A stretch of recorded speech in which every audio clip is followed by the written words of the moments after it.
Hello friends, welcome to my secret diary. Welcome to my page. আজ আমি তোমাদের সাথে ফুলকপির কারি যেটাকে ফুলকপির ডালনা সেটা শেয়ার করছি।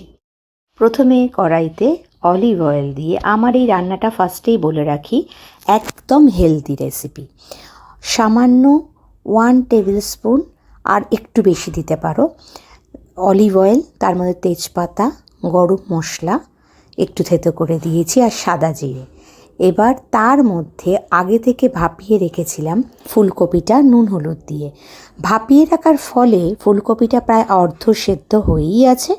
এবার এই তেলের মধ্যে গরম মশলা, তেজপাতা এবং সাদা জিরে দিয়েছি। দিয়ে যেই লাল হলো এমনি ওর মধ্যে দিয়ে দিলাম ফুলকপিগুলো। এবার ফুলকপিগুলো দিয়ে নাড়াচাড়া করছি।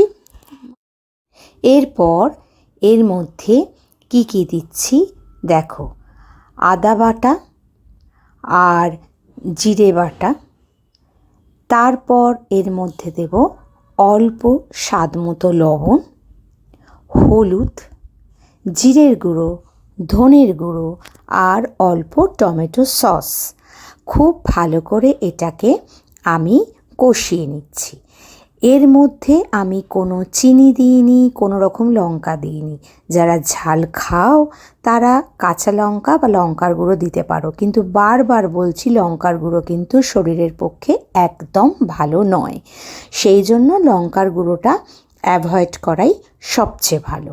তো আমরা তো একদম ঝাল খেতে পারি না। এর আগে আমি যতগুলো ফুড ব্লগ শেয়ার করেছি, যারা দেখেছো নিশ্চয়ই জানো।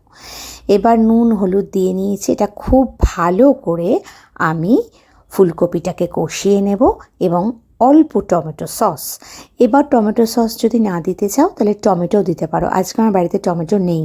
আর টমেটোর কি হয়, বীজগুলো থাকে, তো ওগুলো আবার হেলদি না। টমেটোটা হেলদি, কিন্তু ওই তাহলে বীজ বাদ দিয়ে তোমাকে দিতে হবে। টমেটো সসের মধ্যে বীজটা থাকে না। এবার টমেটো সস দিলাম, দিয়ে ভালো করে এটাকে মিশিয়ে নিচ্ছি। আর আমার আগে থেকে ভালো করে ধুয়ে কুচিয়ে রাখা ধনেপাতা আছে, তোমাদের দেখালাম। ধনেপাতার কুচিটা এর মধ্যে দিয়ে দেব।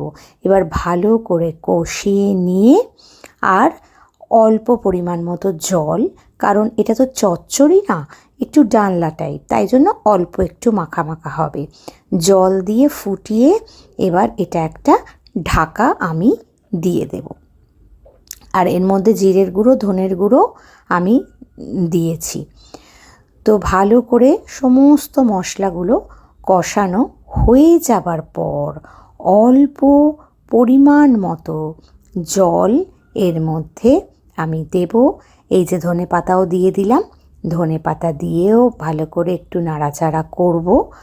নাড়াচাড়া করার পর অল্প জল দেব এবং জল দিয়ে খানিকক্ষণ আমি ঢাকা দিয়ে রেখে দেব। যেহেতু ফুলকপিগুলো আগে থেকেই আমি সেদ্ধ করে রেখেছি, সেই জন্য খুব বেশি জল দেওয়ার একদমই দরকার নেই। অল্প জল, যে জলটা দিলে মশলাটা ভালো করে মিশে যাবে ফুলকপির মধ্যে, আর হালকা একটু ঝোল থাকবে, সেরকম পরিমাণ মতোই এতে জলটা দিলাম। তোমরাও সেই মতো দেবে।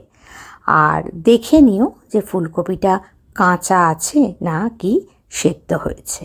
এবার এর মধ্যে চাপা দিয়ে 2 থেকে 4 মিনিট আমি ফুটতে দেব। তারপরেই আমার ফুলকপি হয়ে যাবে, ফুলকপির ডালনা বলো, কারি বলো, রেডি হয়ে যাবে। তো প্রথম থেকে শেষ অবধি ভিডিওটা অবশ্যই দেখো, ভালো লাগলে শেয়ার করো। এই দেখো হয়ে গেছে, রেডি টু সার্ভ। কেমন লাগলো অবশ্যই জানিও। তোমরাই আমার ইন্সপিরেশন। তাহলে আবার নতুন একটা ফুড ব্লগ নিয়ে খুব তাড়াতাড়ি আসবো। শুভরাত্রি, সবাই খুব ভালো থেকো, টাটা।